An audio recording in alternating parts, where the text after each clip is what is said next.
નમસ્કાર દર્શક મિત્રો, આપ નિહાળી રહ્યા છો સાંઈ ગ્રુપ મીડિયા હાઉસ દ્વારા સંચાલિત નવસારી લાઈવ અને ઝટપટ ન્યૂઝ. અને આજ રોજ નવસારી મહાનગરપાલિકાની બીજી સામાન્ય સભા અને બીજી સામાન્ય સભા વરસતા વરસાદની વચ્ચે, જી હા, રેડ એલર્ટ આપવામાં આવ્યું હતું અને રેડ એલર્ટ હોવા છતાં પણ સામાન્ય સભા યોજાઈ. ઇવન કે સામાન્ય સભા જે સ્થળ પર છે એટલે કે ટાઉન હોલ સુધીના આવતા રસ્તામાં ઠેર ઠેર જગ્યાએ પાણી ભરાયા છે અને જેથી કરીને પત્રકારોની ટીમ ગેરહાજર છે, કારણ કે એ ફિલ્ડ પર છે.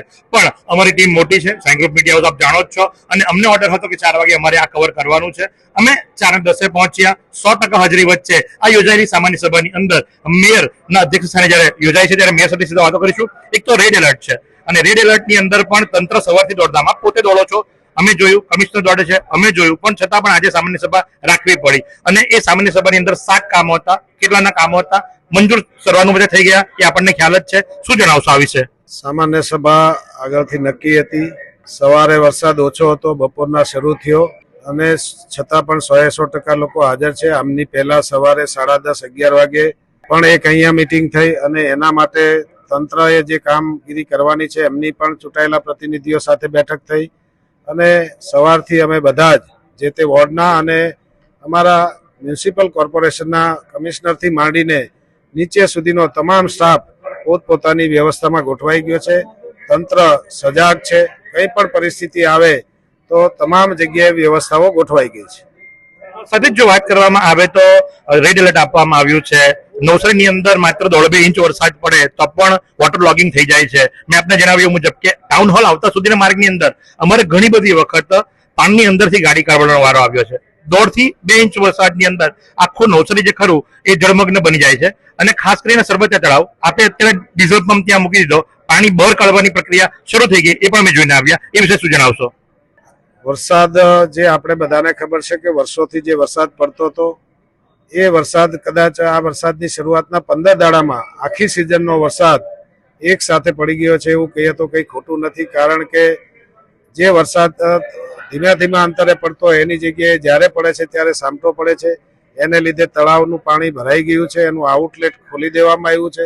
છતાં તંત્રએ બીજી મુશ્કેલી ન ઊભી થાય એટલે જે તે જગ્યાએ એવા પંપો મૂકીને પાણીને બહાર કાઢવાની વ્યવસ્થા કરી છે. છેલ્લો અને અંતિમ સવાલ, 7 કામો હતા, કેટલાક કરોડના કામો હતા, સર્વાનુમતે મંજૂર થયા છે, એને કઈ રીતે આપ આગળ બહાલી અપાવશો અને કઈ રીતે ત્વરિત કામ પૂર્ણ કરાવશો? બહાલી તો ઓલરેડી અપાઈ જ ગઈ છે. 7 કામોમાં જે એજન્ડામાં જે કંઈ તંત્ર દ્વારા કોન્ટ્રાક્ટરના જે કામ હતા એ કામ જે ચાલુ હોય અથવા તો જે એમના બિલ હોય એ બિલ અને કામની જે જરૂરિયાત હોય એ સામાન્ય સભામાં આવતા પહેલા ઓલરેડી કારોબારી સભામાં મંજૂર થયા હોય અને એ સભામાં મંજૂર થયેલા કામોને આજે બહાલી આપવામાં આવી છે. તો આ હતા મેયરની સાથે વાત કરી અને કહેવાય કે ભાઈ વિપક્ષમાં બહુમતી નથી પણ 1 કરતા 2 થયા છે. પહેલા તો 1 જ હતા, પણ હવે મહાનગરપાલિકામાં 2 સભ્ય થયા છે. ત્યારે પ્રભાબેન સૌથી વધુ બોલનારા, આજે પણ ઘણા બધા મુદ્દામાં 7 નંબરના તમામ મુદ્દામાં તમે વિરોધ દર્શાવ્યો છે. શું જણાવશો? आइसक्रीम हमारे यहाँ रोज चाहिए, और वो भी रिफ्रेश के आइसक्रीम मिक्स. 5 से ज्यादा वैरायटीज. सर्च करो, क्लिक करो, लाइफ को रिफ्रेश करो.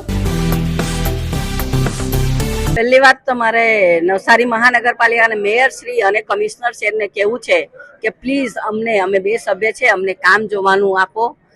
પહેલા પણ નગરપાલિકામાં કામ જોવા માટે આપવામાં આવતું હતું, તેથી અમને ખબર પડતી હતી કે આ કયા કામમાં કયું મેટર છે. આ તો તમે લખી દો એજન્ડામાં કે આ કામ છે, પાસ કરો, બહાલી આપવાના છે, પણ તેના અંદર શું છે, કયા કામો છે. ધારો કે આમાં એક છે કે જન્મ મરણમાં નિમણૂક કરવા બાબત, એ નામ બી ને ખબર એ ક્યાંના છે, ક્યારે કેટલા વર્ષ નગરપાલિકામાં સેવા આપી છે, એ કશું કઈ ખબર નથી, પણ બહાલી આપી દેવામાં આવી છે. કર્મચારીઓ વિશેના આપણે હંમેશા સાથે રહેલા છે એટલે એમાં હું એગ્રી છું, પણ તમામ કામોમાં અમારો વિરોધ છે. આજે આપશ્રીના માધ્યમથી મેં એક વાત કહેવા માંગુ છું, તે તમે પ્લીઝ બતાવજો. હા, નવસારી વિજલપુર નગરપાલિકા ગુજરાત નગરપાલિકા અધિનિયમ 1963 ચાલતી હતી. નવસારી વિજલપુર નગરપાલિકા મહાનગરપાલિકા 2024-2025 માં બનાવેલી છે. પ્રથમ નવસારી વિજલપુર મહાનગરપાલિકા ગુજરાત નગરપાલિકા અધિનિયમ હેઠળ ચાલતી હતી. અત્યારે નવસારી મહાનગરપાલિકા કયા કાયદા હેઠળ ચાલતી છે? જો નવસારી મહાનગરપાલિકા ગુજરાત મહાનગરપાલિકા અધિનિયમ હેઠળ ચાલતી ન હોય તો જે કોઈ પણ કાર્ય ઠરાવ કરે છે તો તે મહાનગરપાલિકાના કાયદા હેઠળ કરે છે કે કેમ, તે આ એક સવાલ છે. આપશ્રીના માધ્યમથી હું જગ જાહેર કરવા માંગુ છું કે આ વિશેના કમિશનરશ્રી અને મારા મેયરશ્રી આના માટે મને જવાબ આપે. કેમ કે જ્યારે હું બોલવા જતી હતી ત્યારે મને કહેવામાં આવ્યું કે એજન્ડા સિવાયના કામો પર તમારે બોલવાનું નથી, એટલે શિસ્તને ધ્યાનમાં રાખીને મેં આ મુદ્દો લીધો નથી. પણ આપશ્રીના માધ્યમથી હું કહેવા માંગુ છું કે આ કયા અધિનિયમ હેઠળ આ કામોને મંજૂરી આપવામાં આવે છે તે કમિશનર શ્રી અને મેયર શ્રીએ જવાબ આપવાનું રહે. હું લેખિતમાં પણ આ મહાનગરપાલિકામાં આપવાની. તો જે પ્રમાણે એમણે જણાવ્યું એ મુજબ કે ભાઈ કયા અધિનિયમ હેઠળ આ કામોને બહાલી આપવામાં આવી, કારણ કે મ્યુનિસિપલ કમિશનર અને મેયરને એ લેખિતમાં પણ રજૂઆત કરશે.